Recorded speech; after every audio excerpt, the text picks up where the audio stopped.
Yo, mambo vipi na kwaje? Ni Malkia Curie na natumai uko salama mahali ulipo. Mimi vile vile ni mzima bora afya, na siku leo ningependa kukaribisha kwenye kipindi chetu cha The Life Unscripted. Life Unscripted ni kipindi ambacho tutaenda kuangalia hadithi tofauti na watu tofauti waliotokewa na visanga tofauti. Na kwenye kipindi chetu cha leo kwa The Life Unscripted kuna mgeni ambaye ameweza kututembelea ambaye ni mwathiriwa wa maandamano ya mwaka wa 2025. Atakwenda kujitambulisha mwenyewe. Mambo vipi? Poa sana, poa sana. Kwa salama. Hebu ambia watazamaji wetu jina lako. So kwa majina, jina ya kwanza Injaidi, mi huku kila mtu ananijua kama Papa Lefty. Yeah. Okay. Alafu jina ID naitwa Felix Wandera. Felix Wandera. Yeah. Kwa hiyo nje nickname yako ni Papa Lefty. Papa Lefty. Hata kuna wengi zaidi wajui Felix, wanajua Papa Lefty kwa sababu ile ya kupenda rumba ndo akamuita Papa. Oh, kwa hiyo wapenda rumba wewe. Rumba ndio damu langu. Wewe ni Gen Z, watu wanapenda urban tone, vitu gani wewe wapenda rumba? Sijakata, pia banto ndio napenda ndio, lakini rumba ndo my best, my favorite. It's your favorite. Hiyo ukicheza umenimaliza. Uko sawa. Sawa basi, Papa Lefty ama Felix Wandera, karibu sana kwenye kipindi chetu. Ninavyojua wewe ni mwathiriwa wa maandamano.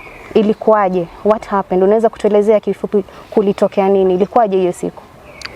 Kweli saa kwa maandamano kuna maneno mengi, kuna mambo mengi juu. Hiyo ilikuwa maandamano ya kwanza ama tuseme ya mwisho. Lakini hiyo ilikuwa tuseme maandamano ya 6. Ya 6. Kwa huo mwaka. So nataka hiyo maandamano ya mwisho ama wataka lipi? Juu bado niko na maandamano ya kwanza. Bado niko na maandamano ya pili. Nataka ile maandamano ambayo ilikuwa affect sana wewe. Wenye ni affect mentally, health, yani yote ile. Tuseme ya mwisho ndo tuseme ni ya mwisho. Hata sipigi kwenda maandamano mengine. Ilikuwa funzo. Funzo na ilikuwa hiyo classroom ilikuwa huyo mwalimu alikuwa mwalimu. Huyo mwanafunzi azirudia kosa hilo. So kenye ilifanyika nakumbuka kwanza hapo hiyo wakati nilikuwa mwanafunzi, nilikuwa nasoma, nilikuwa mwaka wa mwisho kusomea mtihani ya journalist. Mimi ni journalist. Oh, you're a journalist. Yeah. Nice. Nilikuwa diploma in broadcast journalism. So nakumbuka siku ilikuwa siku ya mwisho, yani ilikuwa on Wednesday. Sasa hiyo Tuesday kesho yake ilikuwa hiyo wiki ilikuwa wiki ya mtihani ya mwisho ndo tuweze kutoka shule. Nikasema juu kuna maandamano, kweli ndo ile chakula chetu. Sema nikajiingiza ndani na kuna marafiki walinikanya. Walisema left jiheshimu. Usiende. Kuwa right, usikuwe left. Ukuwe left aside. Kasema hapo mnamaanisha nini? Kumbe walikuwa wanasema wakati fanya the right thing at the right time. Sahi unahitaji kusoma, ndo wacha kwenda vita achia wanajeshi. Okay. Nikamwambia mimi ndo mwanajeshi. Wow. Kweli ndo sahi ndo kisanga ikatokea. Sasa nilikuwa hapo hiyo wakati nilikuwa MC town. Hapo town mahali inaitwa Moringa Base. Nilikuwa nimepata contract ya MC.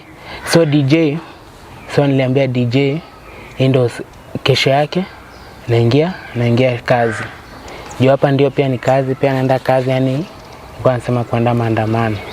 DJ akaniambia si tunakuhofia, unaweza tuacha juu kwa television unaona kila wakati wanasema hawa walikuwa affected, hawa walikuwa nini, nao wajitokeza. Nikamwambia DJ usikuwe na wasiwasi, nitatokea. DJ akasema wewe si mtoto mdogo, uko na ID, wewe fanya kionata kenye tazaliwa tutanyonyesha.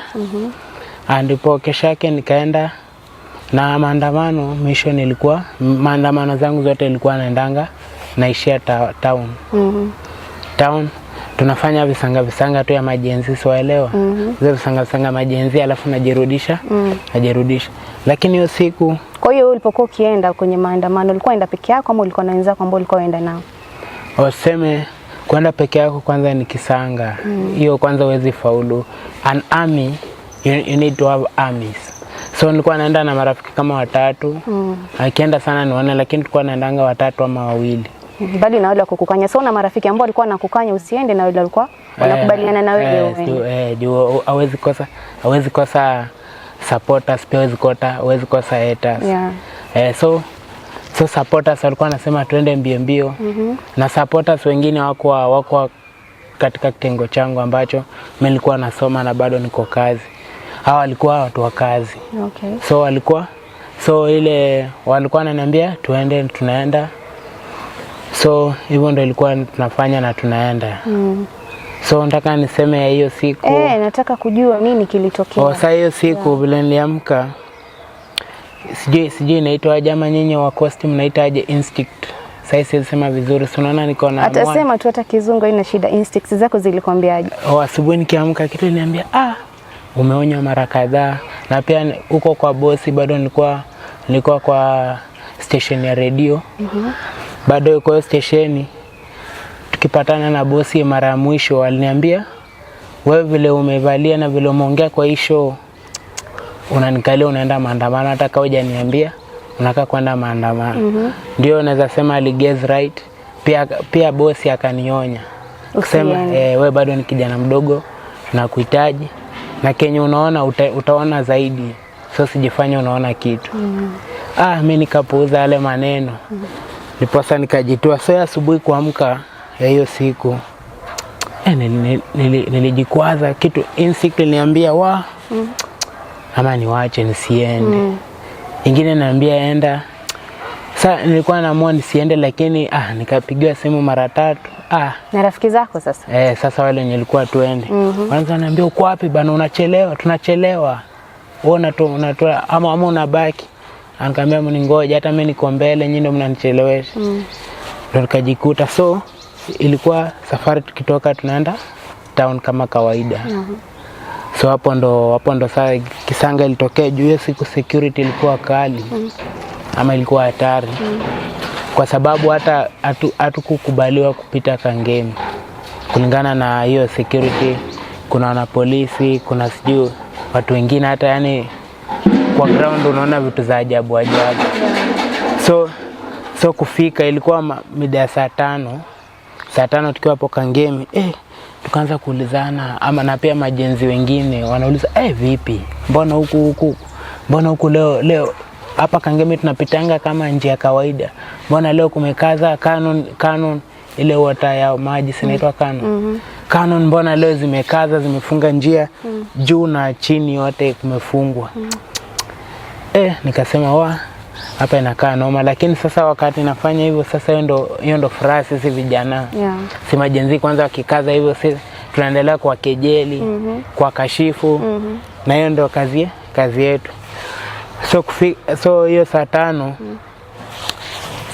saa 5 ilikuwa shida, kwa sababu sasa system yenye walitumia si kawaida. Sije nikisema hivyo kwanza maandamano umehudhuria maandamano lolote ama unakutazama television?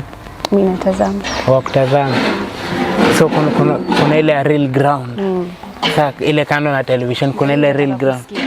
Sasa kuna ile yani system yenye walitumia si ile yenye tulikuwa tumezoea wana polisi. Ile mnarusha tena wanatulia kidogo, nyinyi mna attack. Sasa siku ilikuwa tofauti, kwa sababu kwanza walikuja na masilaha zingine, hata tulishangaa huko ni Haiti ama ni wapi. Sasa juu silaha hawajipei break, wakianza wanaanza mpaka mwisho. So sasa mimi nakumbuka round 1 kwa hiyo siku bado hiyo saa 5 walipiga zikaisha. Unajua ilikuwa matia gas walikuwa narusha ovyo. Saa ikakuja ikaisha. So kuisha tukaingia wave 1. Wave 1 ile saa vijana ni kuattack, kuwafukuza kidogo wajitokeze before walete backup. So wave 1 tukavuruga. Nakumbuka hata ilikuwa hapo Mountain Mall. Kuna mahali hapo Kangemi, kuna mahali inaitwa Mountain View Mall. Sasa tumavuruga. Sasa nikisema ate ni mimi. But mimi nilikuwa pia miongoni. Kwa miongoni mwao. Kavuruga.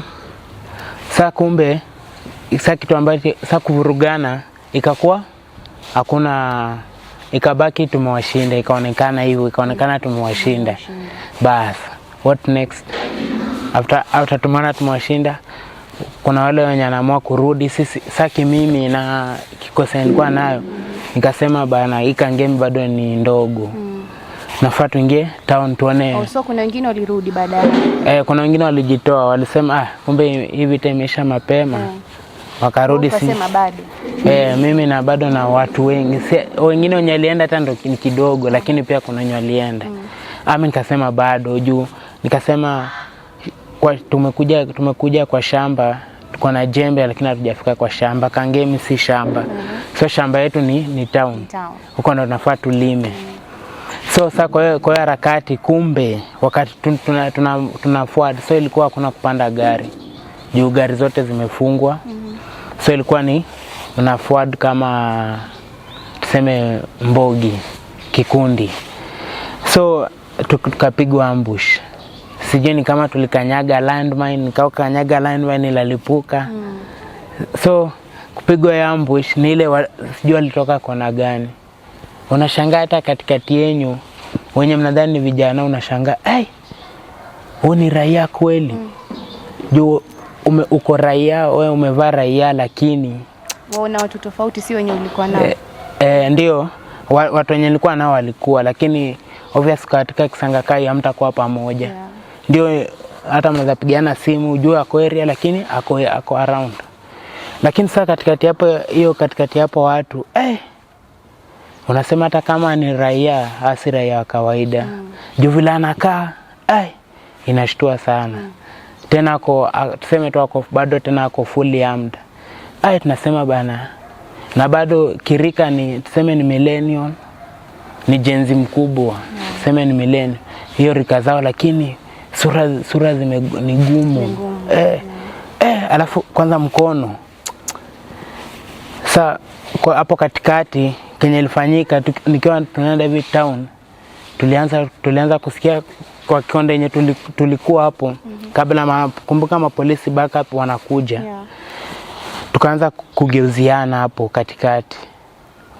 Unaelewa nikisema kugeuziana? Kugeuziana yani kivipi yani? Yani ile watu walianza kugeukiana. Ni kama tumeenda nawe maandamano, si wetu tunajua ni mwenzangu ni wa maandamano.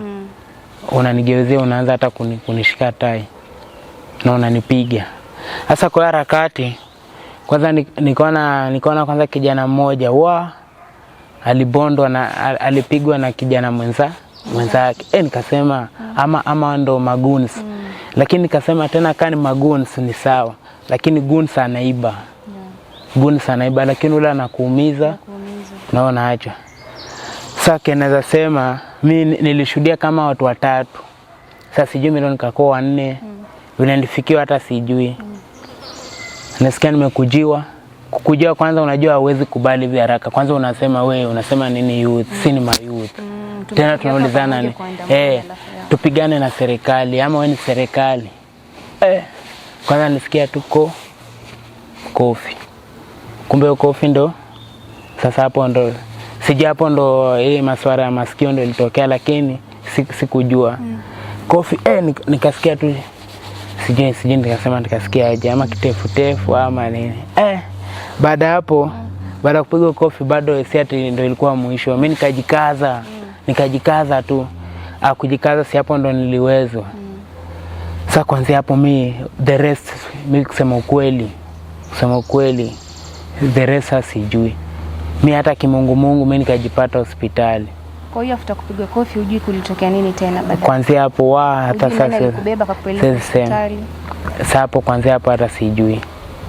Tena hata hospitali yenyewe si hata mwenyewe nakumbuka nikiwa hospitali. Tena ni ile after nimepona kimungu Mungu alinisaidia after nimepona. Naambiwa ati nilikuwa hospitali. Bado siamini, lakini wanasema seeing is believing. Wakanionyesha ma clips. Kwanza kuna mwenye kuna clips yangu ya maandamano. Mwingine akanionyesha clips nikiwa hospitali. Bado nikiwa kichwa, nilienda nikakuwa kichwa kuharibika kichwa. Sikumbuki kitu. Unaona? Sasa ilikuwa hata wengine wakinikujia kinikujia hospitali wanijui. Na tena hiyo kujua hospitali nilikuja nikaenda wenye kuna story hata siwezi sema juu siku kwa ilifanyika kama niko half dead. Na hiyo ulipojijua ilikuwa ni baada ya muda gani? After maandamano yamefanyika ndio ukajua kwa uliko hospitali. Ilikuwa ni baada ya muda gani? Ilikuwa baada ya kwanza hata before tufike hapo. Kwanza ilifika nimesema tulikuwa kwa mtihani. Kwanza mtihani watu walikuwa wajui kama nilienda, wengine walikuwa wajui kama nilienda maandamano. Wengine sasa mtihani imeanza na nilikuwa nimeregister. So si wanasoma wenye watafanya mtihani. So kusoma wanasoma jina yangu, hapo ndo watu wakagundua ujamaa ko missing. Felix nowhere to be seen. Ndo saa ile maporojo za watu wakasema huyu tulisikia akisema story ya maandamano na kuna watu walimwambia aende maandamano, kuna wenye walimuonya. So huenda kitu ilimfanyika maandamano. Ndipo sasa nikasikia watu walipost wakisema niko missing. Hata shule yenyewe ikawajibika. Shule principal pia akasema vile kijana ako missing. So wenye walinisaidia kwanza mimi nawapea turn. A friend in need is a friend. Inakuanga friend is a friend in need is a friend indeed. Mabeshte kwanza penye mko nashukuru. Kwanza kuna Peter Kolong, Duncan Mwenda na wengine ni wengi zaidi walifanya hao ndo walinitafuta. Kwa sababu wa kwanza wanajua ujamaa onekani. Pili bado kwenye televisheni unasikia kwa news watu wameenda missing. So wakaamua kwenda mochari. Nakumbuka mtu bado ako kwa ile mood ya mtihani, lakini anafanya mtihani akijua hapa kando ilifaa left ndo akae ama fellow ndo akae na hayuko. Sasa anafanya mtihani na wasiwasi. So walikuwa kutoka mtihani wanaenda mochari, wakazunguka hizi mochari zote. Hakuna matokeo. Sasa kusema walielewana hakuna mochari, wakasema kaa yuko mochari kama ni kukufa wenye walihusika wamemficha. Wamemficha, lakini wakasema tuende tuangalie kwa mahospitali zote. So ndo nikabatika nikaenda, ndo wakabatika wakatafuta hospitali zote karibu kila aina, lakini wakafika Kenyatta wakasema wakaambiwa kuna maadhiriwa wenye waliletwa kadhaa ya wenye wako affected na kuna mwili zililetwa ya wenye wamekufa. So hapo kwa bahati mbaya ama mzuri mimi nikakuwa among. So kukuwa hapo among wakaambiwa huyo technician akasema huyu kama ni mgonjwa wenyu huyu hata ni bahati. Kwa sababu yeye akikuja alikuja kama mfu. Tulimweka kwa mochari. Lakini sasa before ingie kwa mochari siku na ule anaitwa nani huyo mwenye anaangalia mwili confirm ndo ingize. So hiyo siku anasema tulikuja mwili 4. So kwa hiyo 4 hawa 3 ikakuwa ni walikufa ukweli. So mmoja ndo ilikuwa kibahati, ilikuwa ni mimi.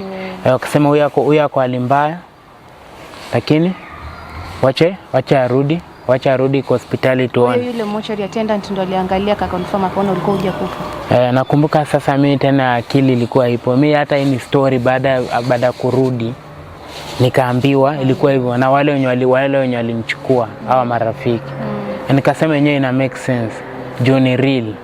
So kufika hapo Kenyatta hivyo ndo ikakuwa nikatibiwa. Sasa marafiki wakaniambia baadaye tulifika hata Kenyatta wakashtuka. Wakasema hata ndio mimi nilikuwa nimeumia zaidi. Sinaona hata niko na mapengo. Hii mapengo ilitoka na ngumi. Si ati ni plies ama nini. Hii ni ngumi moja tu damu inamwagika. So kufika hospitali wakasema walifika hata wakasikia kucheka. Marafiki walifika wakasikia kucheka kwa sababu wanasema hata afadhali mimi nilikuwa hali mbaya. Wanasema afadhali tena mimi. Juu penye niliwekwa room yenye nilikuwa nimewekwa sasa kuna wagonjwa. Mwingine amegongwa sijui mawe imekwama hapa kubwa, iwezi toka, ikitoka hata anakufa. Mwingine mguu hakuna. Na bado hiyo ni room tuleka wote ni wa maandamano. Lakini sasa waliweka maandamano, kuna maandamano akaangia. So unajua maandamano ilikuwa all over. lakini saa ilikuwa wa Nairobi.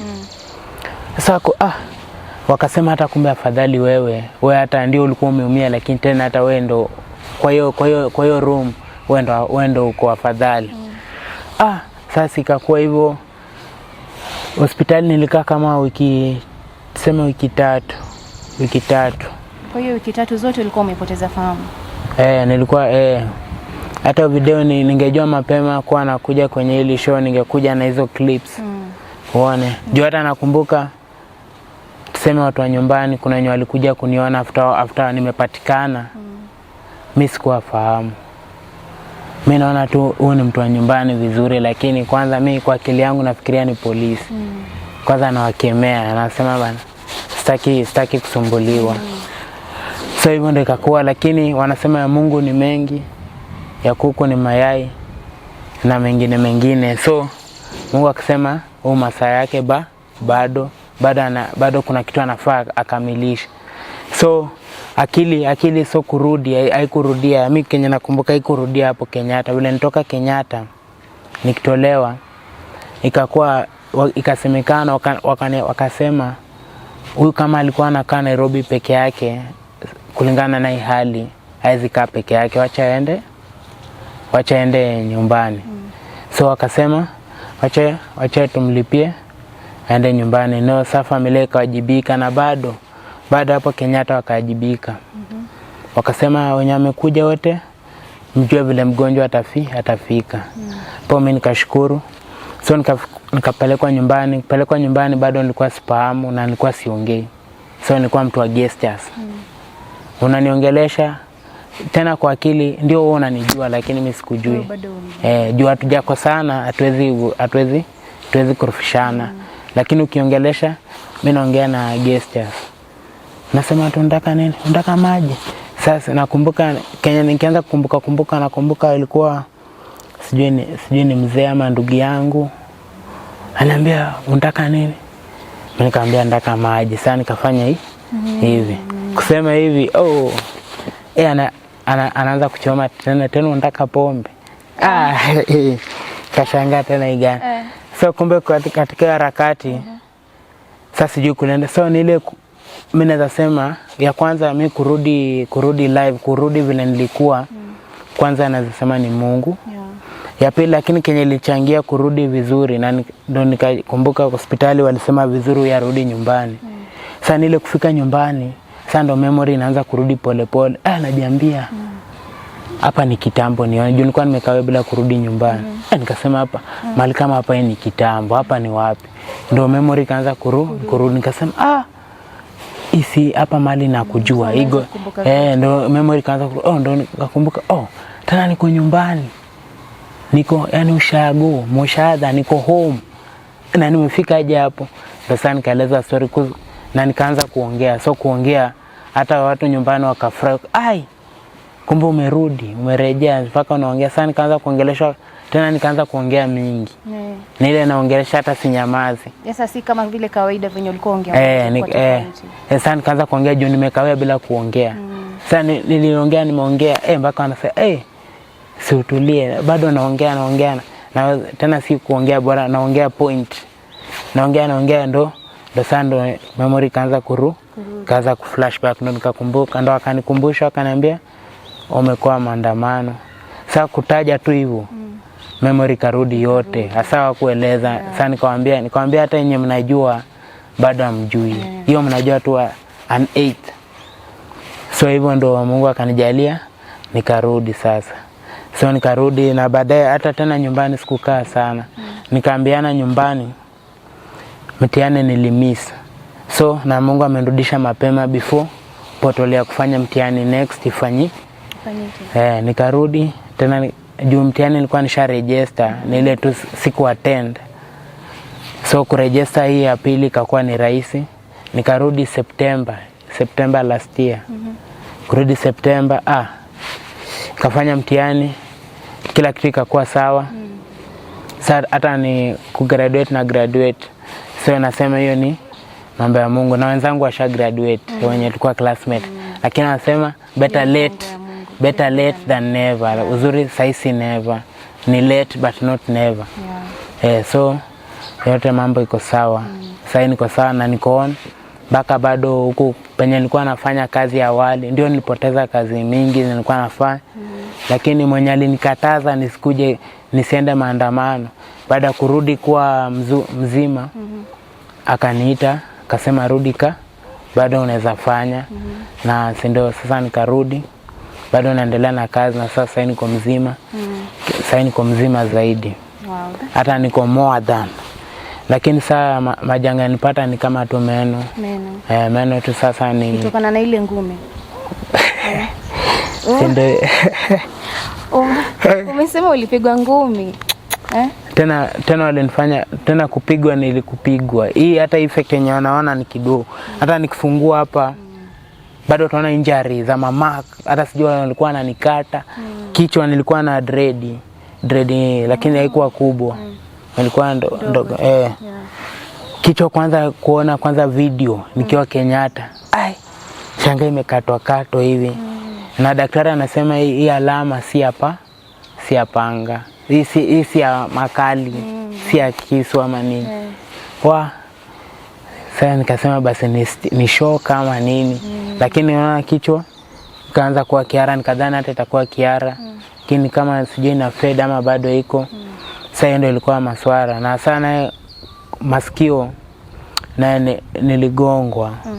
Hata yenye nimesema niligongwa hiyo ni kidogo tu. Hiyo yenye niligongwa tu ile before nerve cell ichangamke. Nerve cell inazoea kupigwa. So mimi naweza sema si ati ni kujichocha ama nini. Mimi naweza sema ni maimobiwa. Kumob, yani unapigwa na watu wengi. Mpaka unaona hii ni mchezo. Kumbe hivyo ndo mwizi wanakufa. Mwizi akipigwa, hapo ndo nimeona mwizi akipigwa na watu wengi. Uchungu ya kwanza ni ile interaction ya kwanza, kani ngumi ama teki. Hata kichomo asikii kitu. Juu shaumizwa nerve cell. Sasa wengine ni kama hata unasikia tu unawacheka tu. Sasa hivyo ndo ilikuwa. Kimungu nimerudi.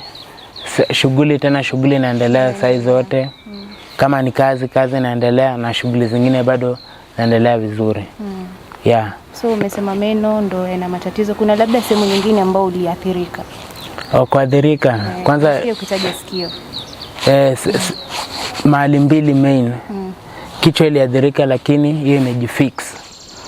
Mbili main ni masikio ya right. Sasa ndo umesikia nikianza nikajita papa left. Sasa left watu wakaniset wakasema name is powerful. Name is powerful. Vile unajiita ndo tabaki. Nilikuwa najiita lefty. Sasa mimi ni lefty ukweli. Juu masikio ya right ilifanya masanga yake. Sasa kusikia ni left. Na ni left. Hii ya right hata haisikii kitu. Kwa hiyo left ilitokana na sikio. Vile wasikia. Sasa ikaboost. Sasa ikabaki ni lefty. Na pia tukiongeza mkono ni wa kushoto. Mkono unatumia kushoto. Kushoto ndo mkono wangu. Sasa ikabaki hivyo. So jina lilishika. Lefty.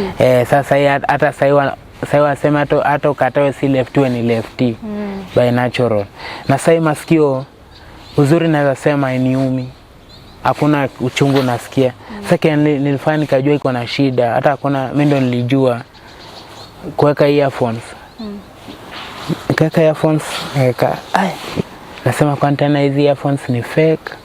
Nikapeana wanisaidie mwingine anisaidia kanambia inafanya zote na zinapiga. Kuweka nikamwambia ifanye. Nikasema hii saidia huko ifanye. Kuweka ndo nikajua sikio ndo lina kumbe sikio ndo ina shida ili haisikii. So hiyo ndo maswara kubwa nilipata. Ni sikio na alafu jino, unajua jino inaweza fanya jino inanipea uoga. Saa zingine siwezi fanya shughuli mingi. Sema for example hata tuseme nilikuwa MC, nikitaka kurudi MC kuna words siwezi pronounce. Unaona mali kuna S, unaona S, unaona vile na pronounce. Na MC unafaa kuwe all round. So kwanza MC nimejipea break. Kwanza nishughulikie vile nitashughulikia meno. Sasa meno ndio shida kubwa. Akili ndio ilikuwa shida lakini akili imerudi. Na sasa kwa akili sasa akili kwa sawa juu kama nimerudi kazi na watu wana appreciate kazi. Kuanisha akili iko sawa, hesabu iko sawa. Labda ni shida ni kama masikio, meno na ile memory, yani akili ndio iko lakini vitu za kale kidogo sikumbuki sana. Kuna vitu bado ukumbuki? Kuna memory mpaka yani kani kukumbuka inafaa nikumbushwe zaidi. Vitu ambavyo ukumbuki ni before maandamano ama hata vitu za hivi kama sasa vitu za saa za currently nakumbuka vizuri. Lakini sasa before hata kuna kitu labda tulifanya kitu mimi nakwambia hiyo ni yako, hiyo mimi sijui. Sasa hivyo ndio ilikuwa. Lakini above all Mungu apewe sifa. Kama kuna Waislamu wanaabudu Allah pia apewe sifa. Kama kuna wengine wanaabudu, nasema Mungu siku zote. Jua aliniamsha sasa niko mpaka sasa naongea na wewe. Yaani maneno ya Mungu. Naendelea na kazi yako kama kawaida. Kweli. Na bado kuna kazi mengine mingi bado zitatokea. Platform zote zitatokea. Na sasa niko na nguvu zaidi ya kuendeleza kila kitu. Kuna shida hata mimi ndo nilijua kuweka earphones. Kaka earphones nasema kwa tena hizi earphones ni fake. Nikapeana wanisaidie mwingine anisaidia kanambia inafanya zote na zinapiga. Kuweka nikamwambia ifanye. Nikasema hii saidia huko ifanye. Kuweka ndo nikajua sikio ndo lina. Kumbe sikio ndo ina shida ili haisikii. So hiyo ndo maswara kubwa nilipata. Ni sikio na alafu jino, unajua jino inaweza fanya jino inanipea uoga. Saa zingine siwezi fanya shughuli mingi. Sema for example hata tuseme nilikuwa MC, nikitaka kurudi MC kuna words siwezi pronounce. Unaona mali kuna S, unaona S, unaona vile na pronounce. Na MC unafaa kuwe all round. So kwanza MC kwanza nimejipea break. Kwanza nishughulikie vile nitashughulikia meno. Sasa meno ndio shida kubwa. Akili ndio ilikuwa shida lakini akili imerudi. Na sasa kwa akili sasa akili kwa sawa juu. Kama nimerudi kazi na watu wana appreciate kazi. Kuanisha akili iko sawa, hesabu iko sawa. Labda ni shida ni kama masikio, meno na ile memory, yani akili ndio iko lakini vitu za kale kidogo sikumbuki sana. Kuna vitu bado ukumbuki? Kuna memory mpaka yani kani kukumbuka inafaa nikumbushwe zaidi. Vitu ambavyo ukumbuki ni before maandamano ama hata vitu za hivi kama sasa vitu za saa za currently nakumbuka vizuri. Lakini sasa before hata kuna kitu labda tulifanya kitu mimi nakwambia hiyo ni yako, hiyo mimi sijui. Sasa hivyo ndio ilikuwa. Lakini above all Mungu apewe sifa. Kama kuna Waislamu wanaabudu Allah pia apewe sifa. Kama kuna wengine wanaabudu, nasema Mungu siku zote. Jua aliniamsha sasa niko mpaka sasa naongea na wewe. Yaani maneno ya Mungu. Naendelea na kazi yako kama kawaida. Kweli. Na bado kuna kazi mengine mingi bado zitatokea. Platform zote zitatokea. Na sasa niko na nguvu zaidi ya kuendeleza kila kitu. Felix, kwenye visa ambavyo ulipitia wakati wa maandamano, ni advice gani ambayo ungependa kupatia vijana wenzako? Ungependa kupatia watu advice gani yani? Asante, hiyo swali jema zaidi. So ningesema aje. Kitu ya kwanza ndio hii maandamano nilienda ilikuwa maandamano ya kazi ya kwanza. Tumesikia nimestrike juu ya kazi. Hii ilikuwa maandamano ya kutia serikali. So mimi naweza sema vijana waandamana kama uko kwa serikali. Kama nikaona maandamano ya serikali, waandamana kutia serikali. Juu kitu yenye wewe si ya serikali ujiingize. Wewe si mwanajeshi. Hata unapigania nchi. Na ukipigania nchi unapigania nani? Juu hao wenye unapigania kuna wenye wana support wenye unapigania, kuna wenye wanakashifu. So unapigania nini? Ni either uvae jezi, uvae inaitwaje? Soja uniform. Uvae soja uniform ndo uamue ende maandamano. So mimi naweza sema vijana maandamano haifai. Maandamano ambaye kuhusu achana nayo. Kuna mbinu mingi ya kusolve vitu. Si lazima uende kwa ground. Juu ground life is only one, ni moja. So hata mimi niseme ingenifanyikia iende the other side, bado ingeisha, hata singekumbukwa. Hakuna mwenye atakukumbuka, huwezi kuwa history. So vijana mkashifu historia ya maandamano, achana nayo. Kama ikuhusu, hiyo ni sema tu, naweza sema tu hiyo ni ufala tu. Kitu ikuhusu, fagia kwako, shughulika na mambo yako. Na mimi nilifagia kwa wenyewe, mwenye amenifukuza, so fagia kwako. Chana maandamano, tuende na umoja, tuishi na umoja. Mambo serikali watamalizana wenyewe kwa wenyewe, mahali penye itahitaji mwananchi, pia mwananchi ata play part yake, lakini wasemi mwananchi enda kwa barabara isemekani. Tuachane, ya Mungu ni mingi, wacha Mungu apange mambo yake. Hivyo ndo naweza sema vijana wakashifu maandamano. Mpenzi mtazamaji, mpenzi msikilizaji, kwa kipindi chetu leo tumekuwa na Lefty Felix Wandera ambaye ni mwathiriwa wa maandamano, na tumpatie pole yake. Amepitia mengi mpaka sasa hivi viungo fulani havifanyi za mwili wake. Na kama kuna mtu hapo nje anaangalia video hii na labda ana kitu ama ana story anataka kushare, watu waweze kujua, waweze kumsaidia kwa jambo fulani, wawe na ufahamu au wajifunze kitu kwenye story yake, tafadhali unaweza kutupata kwenye namba za simu ambazo tutaweka hapo kwenye screen, ama unaweza pia kunitafuta kwenye Instagram page yangu ama TikTok kwa jina Malkia Curie. Mpaka wakati mwingine, muwe na wakati mwema.